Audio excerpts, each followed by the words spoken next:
नमस्कार भक्तों, राधे राधे, जय श्री कृष्णा। वृतनी एकादशी व्रत कथा। ओम नमो भगवते वासुदेवाय। आप सभी का दिन शुभ हो।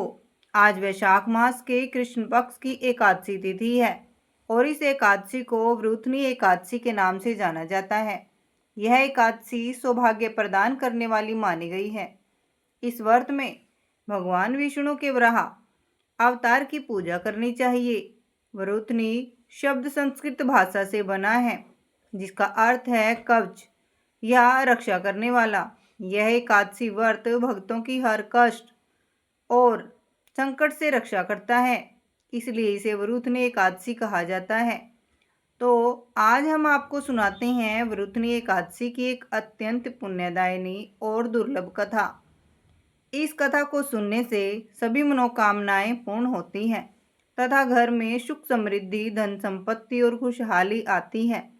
जो भी भक्त इस कथा का पूर्ण श्रद्धा और भक्ति भाव से स्वर्ण अथवा पठन करता है, उसके कोटि जन्मों के संचित पाप भस्म हो जाते हैं और वह अंत में जन्म मृत्यु के चक्र से मुक्त होकर श्री वैकुंठ धाम को प्राप्त करता है। तो आप सभी बड़ी ही श्रद्धा और प्रसन्नचित मन से इस कथा को पूर्ण रूप से अवश्य सुने। आइए भगवान लक्ष्मी नारायण के चरणों का ध्यान करते हुए इस पावन कथा का आरंभ करते हैं। आप सभी से निवेदन है, कथा सुनने से पहले वीडियो को लाइक करें और कमेंट बॉक्स में ओम नमो भगवते वासुदेवाय नमः लिखकर भगवान श्री हरि चरणों में अपनी हाजिरी अवश्य लगाएं। धर्मराज युधिष्ठिर ने हाथ जोड़कर अत्यंत विनम्रता और अगाध श्रद्धा के साथ भगवान श्री कृष्ण से पूछा, हे मधुसूदन, वैशाख मास के कृष्ण पक्ष की एकादशी का क्या नाम है, इसकी महिमा क्या है और इसके व्रत का पालन करने से किस प्रकार के पुण्यों की प्राप्ति होती है। कृपया करके मेरे इस संशय को दूर करें और मुझे इस परम पावन व्रत की कथा विस्तार से सुनाएं ताकि संपूर्ण मानव जाति इसका स्मरण करके अपने पापों से मुक्त हो सके। युधिष्ठिर के इन धर्मयुक्त और परोपकारी वचनों को सुनकर मंद मंद मुस्कुराते हुए भगवान श्री कृष्ण ने कहा, हे राजन, तुमने संपूर्ण जगत के कल्याण के लिए अत्यंत उत्तम और गूढ़ प्रश्न किया है। अतः अब तुम अपने चित्त को एकाग्र करके ध्यानपूर्वक सुनो। वैशाख मास के कृष्ण पक्ष की इस परम कल्याणकारी एकादशी को वरुथनी एकादशी के नाम से जाना जाता है। यह एकादशी लोक और परलोक दोनों में अपार सौभाग्य, सुख संपत्ति और अंत में मोक्ष प्रदान करने वाली है। वरुथनी एकादशी का पूर्ण निष्ठा से व्रत करने से प्राणी के जन्म जन्मांतर के संचित घोर से घोर पाप उसी प्रकार भस्म हो जाते हैं जैसे प्रज्वलित अग्नि में सूखी लकड़ी जलकर राख हो जाती है। हे कुंती पुत्र, जो फल 10,000 वर्ष तक कठोर तपस्या करने से प्राप्त होता है, वही फल मात्र एक बार पूर्ण श्रद्धा और भक्ति के साथ वरुथनी एकादशी का व्रत करने से सहज ही प्राप्त हो जाता है। कुरुक्षेत्र में सूर्य ग्रहण के समय स्वर्ण दान करने से जो महापुण्य मिलता है, वही पुण्य इस एकादशी के व्रत करने से प्राप्त होता है। यह व्रत अभागों को सौभाग्य, दरिद्रों को धन, रोगियों को उत्तम स्वास्थ्य और मुमुक्षुओं को मोक्ष प्रदान करने वाला है। इस व्रत के प्रभाव से मनुष्य सभी प्रकार के शारीरिक और मानसिक कष्टों से मुक्त होकर परम पद को प्राप्त करता है। हे धर्मराज, इस व्रत की महिमा को सिद्ध करने वाली एक अत्यंत प्राचीन और पुण्यदायी कथा है जिसे मैं तुम्हें सुनाता हूँ। प्राचीन काल में एक अत्यंत प्रतापी, धर्मनिष्ठ और शूरवीर राजा हुआ करते थे जिनका नाम था मान्यधाता। वे सूर्यवंश के एक महान शासक थे और उनका राज्य पूरी पृथ्वी पर फैला हुआ था।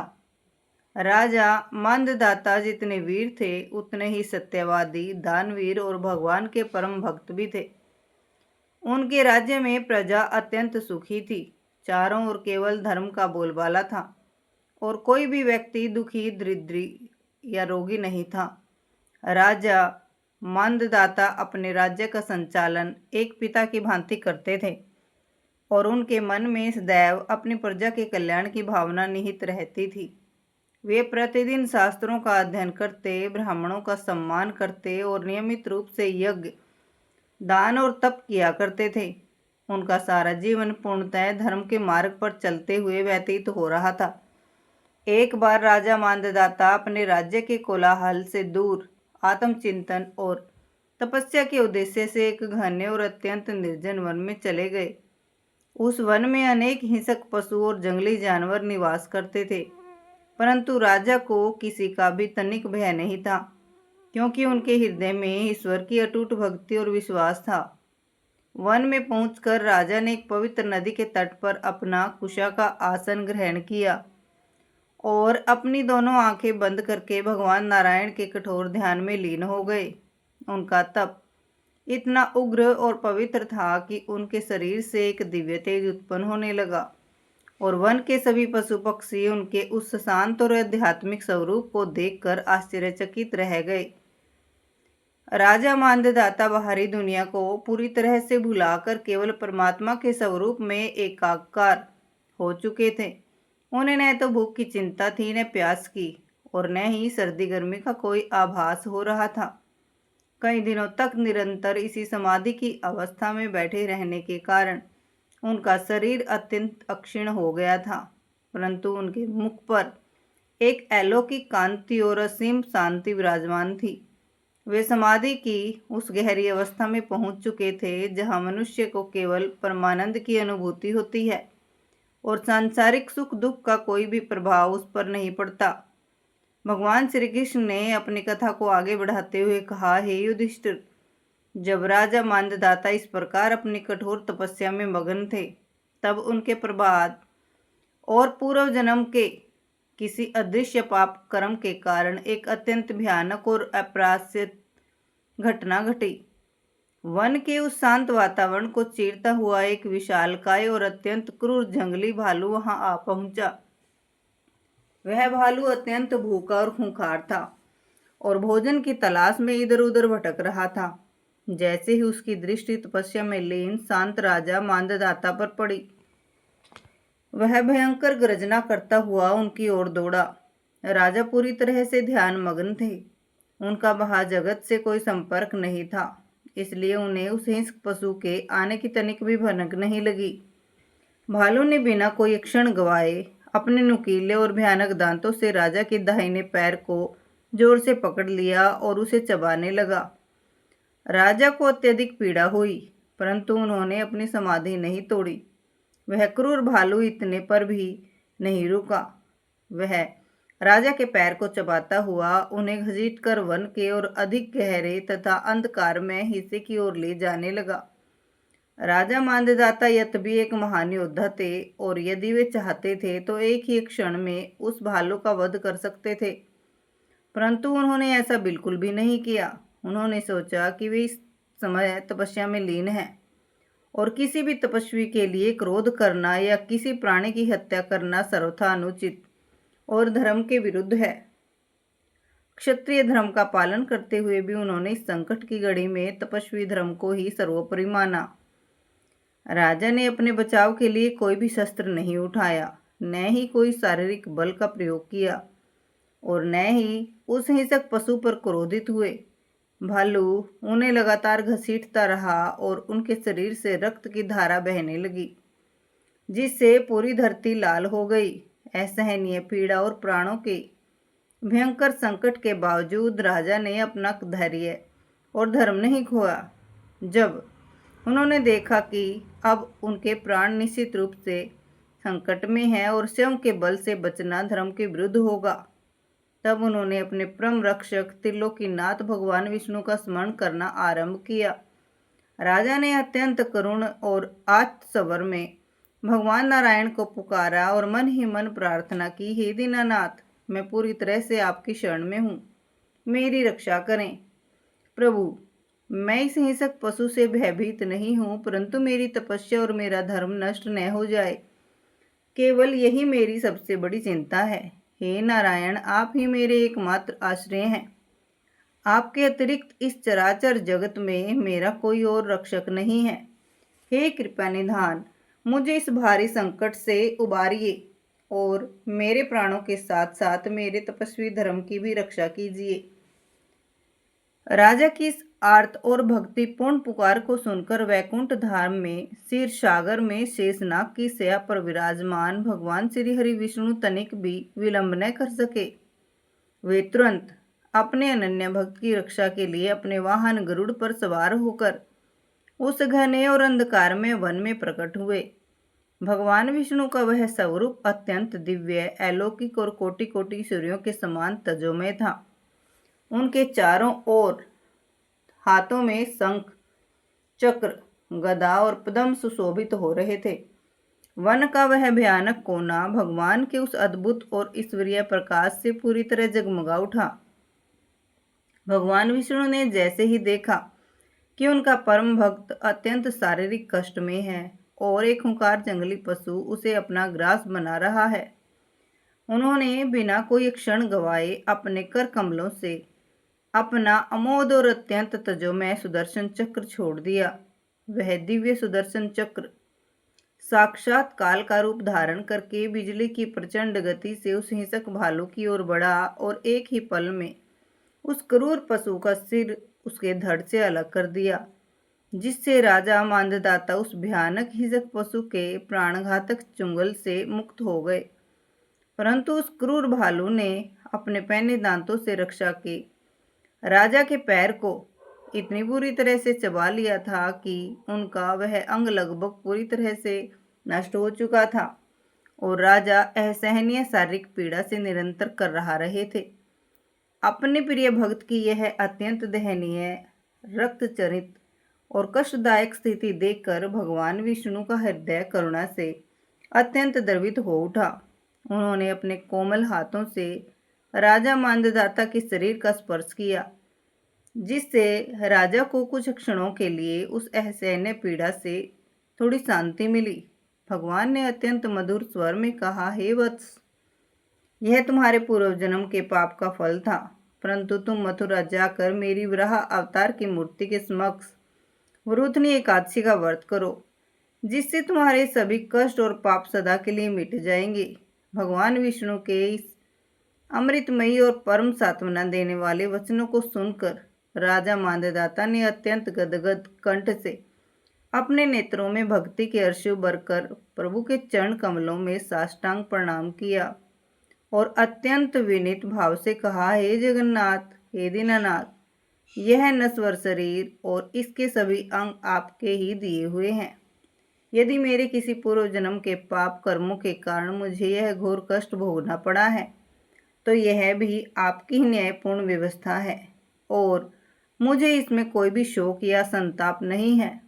आपकी इस अहेतु की कृपा और आपके इस दिव्य दर्शन मात्र से ही मेरे समस्त जन्मों के संताप मिट गए हैं और मेरा जीवन धन्य हो गया है। भगवान श्री हरि अपने परम भक्त के इस अगाध समर्पण और निष्काम भक्ति को देखकर अत्यंत खुश हुए और उसे अभय दान तथा आशीर्वाद देते हुए वहीं अंतर्ध्यान हो गए। प्रभु के दृश्य होने के पश्चात राजा मांददाता ने अपने क्षत विक्षत शरीर, बहते हुए रक्त और तीव्र शारीरिक पीड़ा के बावजूद तनिक भी विलंब नहीं किया। उन्होंने प्रभु की आज्ञा को सर्वोपरि मानते हुए उसे शिरोधार्य किया और अपने तपोवन से पवित्र नगरी मथुरा की ओर प्रस्थान किया। मार्ग अत्यंत दुर्गम, लंबा और कंटाकीर्ण था तथा उनका एक पैर भालू के द्वारा बुरी तरह से चबाए जाने के कारण लगभग निष्क्रिय और शून्य हो चुका था, परंतु इनके हृदय में भगवान नारायण के प्रति जो अटूट विश्वास और वरुथनी एकादशी के परम पावन व्रत का जो महान संकल्प था, उसने उनके भीतर का एक असीम और एक अलौकिक ऊर्जा का संचार कर दिया। रास्ते में उन्हें जो भी शारीरिक कष्ट या पीड़ा हुई, उन्होंने भगवान का प्रसाद मानकर सहस्त्र स्वीकार किया और एक बार फिर उनके मुख से कोई उल्हाना नहीं निकला। अनेक दिनों की अत्यंत कठिन, कष्ट साध्य और धैर्य की परीक्षा लेने वाली यात्रा के पश्चात अंततः राजा मांददाता यमुना नदी के पावन तट पर स्थित मधुरापुरी में पहुंचे। मथुरा में प्रवेश करते ही उन्हें एक अलौकिक शांति की अनुभूति हुई और उनके शरीर की आधी पीड़ा तो उस पुण्यमयी के रज के स्पर्श मात्र से ही दूर हो गई। वहां पहुंचकर राजा ने सर्वप्रथम परम पावनी यमुना नदी के शीतल और पवित्र जल में स्नान किया और अपने मन, वचन तथा कर्म को पूर्णतः शुद्ध किया। तत्पश्चात वे भगवान विष्णु के वराह अवतार की एक अत्यंत प्राचीन, सिद्ध और तेजोमय मूर्ति के समक्ष उपस्थित हुए, जिनका वर्णन स्वयं भगवान नारायण ने किया था। वैशाख मास के कृष्ण पक्ष की 10वीं तिथि आ चुकी थी और राजा ने वरुथनी एकादशी के व्रत के सभी कठोर नियमों का पूर्ण विधि विधान से पालन करना आरंभ कर दिया। 10वीं की रात्रि में उन्होंने कंधे कांसे के पात्र में भोजन करने मांस, मसूर की दाल, चना, कोदो, शाक, मधु और किसी भी दूसरे व्यक्ति का अन्न ग्रहण करने का सर्वथा त्याग कर दिया। उन्होंने पूर्ण स्वरूप से ब्रह्मचर्य का पालन करते हुए भगवान पर शयन किया और अपने चित्त को संसार के सभी विषयों से हटाकर केवल भगवान वराह में ध्यान लगाए रखा। अगले दिन जब वरुथनी एकादशी की परम पावन और मोक्षदायिनी तिथि का सूर्योदय हुआ, तब राजा मांधाता ने ब्रह्म मुहूर्त में उठकर पुनः यमुना में स्नान किया और अत्यंत शुद्ध और श्वेत वस्त्र धारण किए। उन्होंने भगवान वराह की भव्य प्रतिमा के समक्ष खड़े होकर हाथ में गंगा जल और पुष्प और अक्षत लेकर पूर्ण निष्ठा के साथ वरुथनी एकादशी के महाव्रत का संकल्प लिया। संकल्प के पश्चात उन्होंने भगवान वराह की षोडशोपचार विधि से अत्यंत भव्य और शास्त्रीय पूजा की। उन्होंने प्रभु को पंचामृत से स्नान कराया, मलयगिरी चंदन का लेप किया, अत्यंत सुगंधित और सुंदर पुष्पों की मालाएं पहनाई, धूप, दीप, नैवेद्य और ऋतुफल अर्पित किए तथा अंत में तुलसी दल चढ़ाकर अपनी पूजा को पूर्ण किया। राजा का पैर यद्यपि रह रहकर बहुत भयंकर पीड़ा दे रहा था, परंतु एकादशी के उस दिव्य व्रत के प्रभाव और भगवान की अनन्य भक्ति के रस में डूबकर वे अपने समस्त शारीरिक पीड़ा को भूल चुके थे। पूरा दिन उन्होंने निराहार और निर्जल रहकर व्यतीत किया। उनके मुख से निरंतर ओम नमो भगवते वासुदेवाय का महामंत्र गूंज रहा था। राजा ने उस दिन न तो किसी से कोई व्यर्थ की सांसारिक बात की, न किसी पर क्रोध किया, न ही किसी के प्रति ईर्ष्या, मोह या द्वेष का भाव अपने मन में आने दिया। वे भली भांति को जानते थे कि एकादशी का व्रत केवल शरीर को भूखा या प्यासा रखने का नाम नहीं है, अपितु अपनी समस्त इंद्रियों को वश में करके उन्हें केवल परमात्मा की सेवा में लगाने का नाम है। इस व्रत में झूठ बोलना, जुआ खेलना, पान खाना, दातुन करना, दूसरों की निंदा करना, चुगली करना और पापी मनुष्यों के साथ वार्तालाप करना सर्वथा वर्जित है। और राजा मांधाता ने इन सभी कठोर नियमों का अपने प्राणों से भी बढ़कर पालन किया। जब सूर्य अस्त हुआ और रात्रि का सघन अंधकार चारों ओर छाने लगा, तब राजा ने विश्राम करने या निद्रा के वशीभूत होने के स्थान पर संपूर्ण रात्रि जागरण करने का निश्चय किया। वरुथनी एकादशी की उस परम पावन और सिद्ध रात्रि में भगवान वराह की मूर्ति में समस्त एक अखंड दीप प्रज्वलित करके राजा ने पूरी रात भगवान के मंगलमय भजनों, स्तोत्रों, कीर्तन और विष्णु सहस्त्र नाम का पाठ किया। उनकी आंखों से भगवान के प्रति प्रेम और भक्ति के आंसू की निरंतर धारा बह रही थी और उनका रोम रोम नारायण की अनंत महिमा का गान कर रहा था।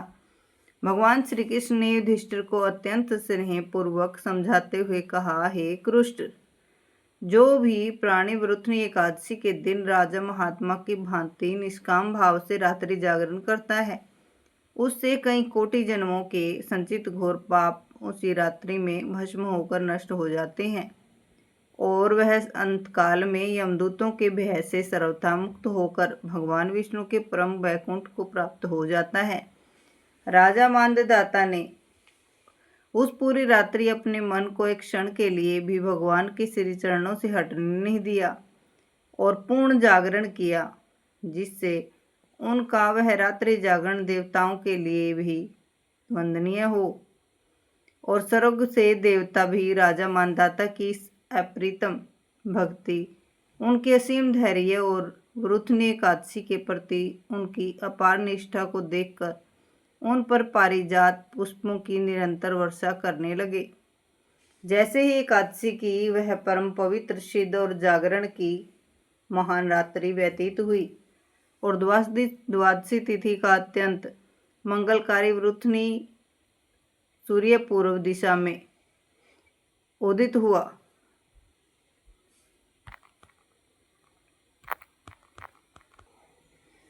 प्रकृति मानो स्वयं राजा मानदाता की उस कठोर तपस्या, दृढ़ संकल्प और व्रत की पूर्णता का आनंद उत्सव मनाने लगी। शीतल मंद और सुगंधित वायु चारों दिशाओं में बहने लगी और वृक्षों पर बैठे रंग बिरंगे पक्षियों का अत्यंत मधुर कलरव उस पावन वातावरण को और भी अधिक दिव्य, शांत तथा मनोहारी बनाने लगा। राजा ने द्वादशी के उस अत्यंत शुभ और मंगलकारी प्रातःकाल में अपनी गहरी समाधि खोली और यमुना नदी के अत्यंत शीतल और पवित्र जल में पुनः स्नान करके सूर्यदेव को वैदिक मंत्रों के उच्चारण के साथ अर्घ्य प्रदान किया। तत्पश्चात उन्होंने भगवान वराह की यह बार फिर से अत्यंत भक्ति भाव, शुद्ध हृदय और पूर्ण एकाग्रता के साथ षोडशोपचार विधि से पूजा अर्चना की और वहां उपस्थित अनेक वेद पाठी, विद्वान तथा सदाचारी ब्राह्मणों को अत्यंत आनंद पूर्वक आमंत्रित किया। राजा ने अपने सामर्थ्य, ऐश्वर्य और अगाध श्रद्धा के अनुसार उन सभी ब्राह्मणों को उत्तम नस्ल की गौ, शुद्ध स्वर्ण तिल, रेशमी वस्त्र, स्वादिष्ट अन्न और बहुमूल्य रत्नों को प्रचुर मात्रा में दान किया, क्योंकि हमारे प्राचीन और पवित्र शास्त्रों में एकादशी के महाव्रत की पूर्णता के लिए द्वादशी के दिन किए गए सुपात्र दान का अनंत गुना और असीमित महत्व बताया गया है। उन सभी श्रेष्ठ ब्राह्मणों को पूर्ण रूप से संतुष्ट करके और उनका हृदय से दिया गया आशीर्वाद प्राप्त करने के पश्चात राजा मानदाता ने भगवान श्री विष्णु के चरणामृत और अत्यंत पवित्र माने जाने वाली तुलसी पत्र के साथ अपने उस महान, अलौकिक और अत्यंत कठोर वृथनी एकादशी व्रत का विधिवत पारण किया। जैसे ही राजा ने व्रत का पारण करके अन्न का प्रथम ग्रास अत्यंत श्रद्धापूर्वक ग्रहण किया, वहां एक अत्यंत अद्भुत, अकल्पनीय और अलौकिक चमत्कार घटित हुआ, जिसे देखकर वहां उपस्थित सभी लोग आश्चर्यचकित रह गए। भगवान वराह की उस दिव्य और तेजोमयी पाषाण मूर्ति से अचानक एक अत्यंत तीव्र, चकाचौंध करने वाला और परम दिव्य प्रकाश उत्पन्न हुआ, जिसने राजा मानदाता के संपूर्ण शरीर को एक क्षण में अपने आगोश में ले लिया। इस ईश्वरीय और चमत्कारी प्रकाश के कोमल स्पर्श मात्र से ही राजा का वह दाहिना पैर, जिसे उस क्रूर और हिंसक जंगली भालू ने अपने अत्यंत पैने दांतों से पूरी तरह चबाकर क्षत विक्षत और नष्ट कर दिया था, एक ही क्षण में पूर्णतः स्वस्थ, सुंदर, सुडौल और पहले से भी अत्यंत अधिक सुदृढ़ हो गया। केवल उनका वह पैर ही नहीं, अपितु उनका संपूर्ण क्षीण, दुर्बल और तपस्या के कारण कमजोर हो चुका था एक दिव्य, कांतिमय, रोग मुक्त और अत्यंत युवा स्वरूप में परिवर्तित हो गया। उनके मुखमंडल पर साक्षात मध्या के सूर्य के समान अलौकिक तेज चमकने लगा और उनकी सभी प्रकार की शारीरिक, मानसिक और आध्यात्मिक पीड़ाएं सदा के लिए दृश्य हो गई। राजा अपने इस नवजीवन, स्वस्थ काय तथा भगवान की इस अपार अहेतुकी कृपा को देखकर पूरी तरह से अश्रुपूर्ण नेत्रों के साथ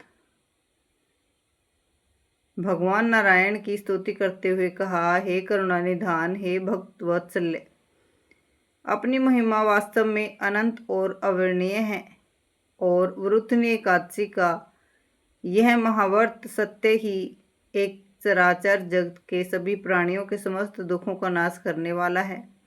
मेरे पूर्व जन्म के लिए और जिस भयंकर और अघात पाप के कारण मुझे यह अत्यंत दारुण दुख और कष्ट प्राप्त हुआ था, वह आपके इस परम पावन व्रत के अमूल्य प्रभाव से आज पूरी तरह भस्म हो गया है।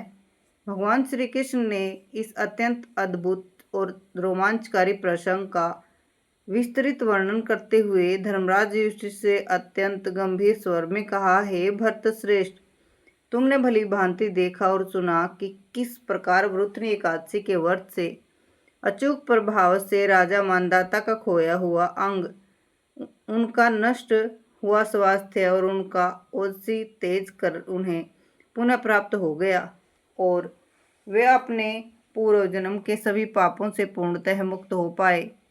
हे राजन, अब मैं तुम्हें अत्यंत स्पष्ट रूप से बताता हूँ कि इस उत्तम और सर्वोपरि भक्ति के निष्ठापूर्वक पालन के मनुष्य के कौन कौन से घोर महापाप समूल नष्ट हो गए हैं और वह किस प्रकार पवित्र हो जाता है यदि कोई मनुष्य अज्ञानवश, क्रोधवश या मोहवश किसी विद्वान ब्राह्मण की हत्या का भागी बन गया, जो कि इस संपूर्ण संसार और धर्मशास्त्रों में सबसे बड़ा और जघन्य पाप माना जाता है, तो वह पापी भी यदि सच्चे मन से पश्चाताप करे तो इस व्रत के असीमित प्रभाव से उस ब्रह्म हत्या के घोर पाप से सदैव के लिए मुक्त हो सकता है। जो अज्ञानी व्यक्ति मदिरापान करके दोषी हो, जो दूसरों का स्वर्ण चुराने वाला चोर हो, जो अपने ही गुरु की पत्नी के साथ कुदृष्टि रखने वाला अत्यंत नीच मनुष्य हो, अथवा जो अभागा इन महापापियों की संगति करने वाला हो, वह भी यदि पूर्ण श्रद्धा, विश्वास और सच्चे पश्चाताप के साथ वरुथनी एकादशी का यह पावन व्रत करे तो उसके ये सभी महापाप उसी प्रकार जलकर भस्म हो जाते हैं जैसे प्रज्वलित अग्नि में गिरी हुई रुई का ढेर पल भर में राख हो जाता है। इसके अतिरिक्त जो नीच लोग किसी अबोध कन्या के धन का हरण करते हैं, जो ईश्वरीय ईर्ष्यावश दूसरों की निंदा या चुगली करते हैं, जो न्यायालय में जाकर झूठी गवाही देते हैं, जो न्याय के उच्च पद पर बैठकर अपने स्वार्थ के लिए न्यायपूर्ण निर्णय करते हैं, जो क्रूर व्यक्ति छल कपट से दूसरों की मेहनत की संपत्ति हड़प लेते हैं, और जो मनुष्य अपने माता पिता, गुरुजनों या आराध्य देवताओं का अपमान करते हैं, उन्हें मृत्यु के पश्चात कुंभिपाक, रौरव आदि अत्यंत भयंकर नरकों की दारुण यातनाएं लंबे समय तक भोगनी पड़ती हैं। परंतु यदि वे अपने जीवन काल में इस वृत्रनी एकादशी की व्रत पूर्ण विधि विधान और भक्ति के साथ कर ले तो स्वयं यमराज भी उन्हें नरक में नहीं ले जा सकते।